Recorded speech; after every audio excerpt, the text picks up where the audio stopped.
दोस्तों नमस्कार। जैसा कि हम पिछली वीडियो में आपको बताए थे भाव शुद्धि के बारे में, इसमें हम आपको चौथा उपाय भाव शुद्धि का बताएंगे। चौथी चीज है कृतज्ञता। इस भाव का जितना प्रयोग पश्चिम के देशों में किया जाता है उतना भारत जैसे देश में देखने को नहीं मिलता। आप देख सकते हैं कि वहां के लोग छोटी छोटी सी बातों पर भी थैंक्स बोलकर कृतज्ञता जाहिर करते हैं। हो सकता है आप भी थैंक्स बोलते हो, लेकिन सिर्फ बोलने से कोई फर्क नहीं पड़ता। कृतज्ञता का भाव भीतर से होना चाहिए। आपको कैसी नकारात्मकता महसूस होती है जब आपके किए को दूसरा कोई भुला देता है? जब आप कहते हैं कितना एहसान फरामोश निकला, तब आपके भीतर कैसी कुढ़न महसूस होती है, कैसी कुढ़न महसूस करते हैं आप।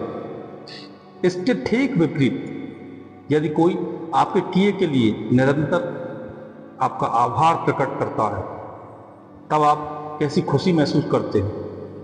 आपको लगता है कि ऐसे व्यक्ति के लिए कुछ और भी किया जाना चाहिए। जैसा आप महसूस करते हैं वैसा ही दूसरे भी आपके लिए करेंगे, यदि आप उनके प्रति कृतज्ञता का भाव रखेंगे।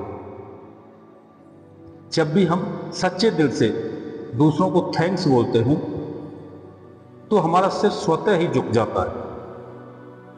उस वक्त सिर्फ हमारी जुबान ही नहीं बोल रही होती, हमारी आंखें, हमारा हाव भाव, बॉडी लैंग्वेज और रोम रोम आभार व्यक्त कर रहा होता है। उस वक्त आपसे जो सकारात्मक ऊर्जा निकल रही होती है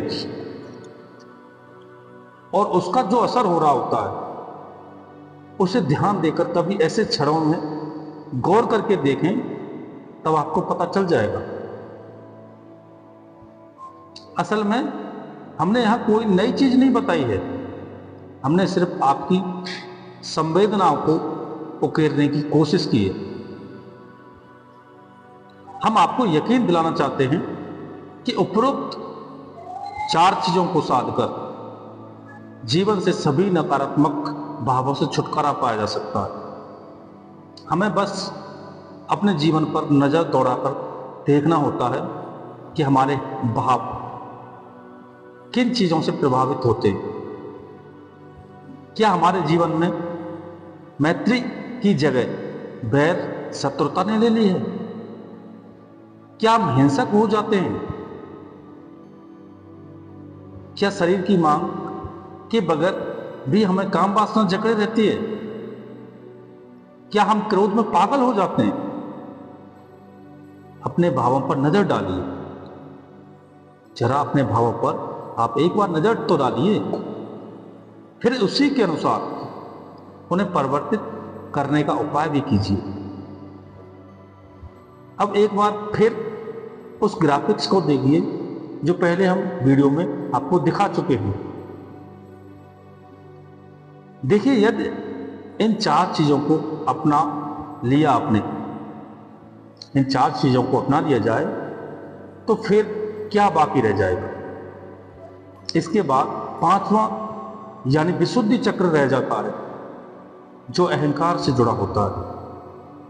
उसके विषय में हम आपको कबीर के दोहे से पहले भी बता चुके हैं।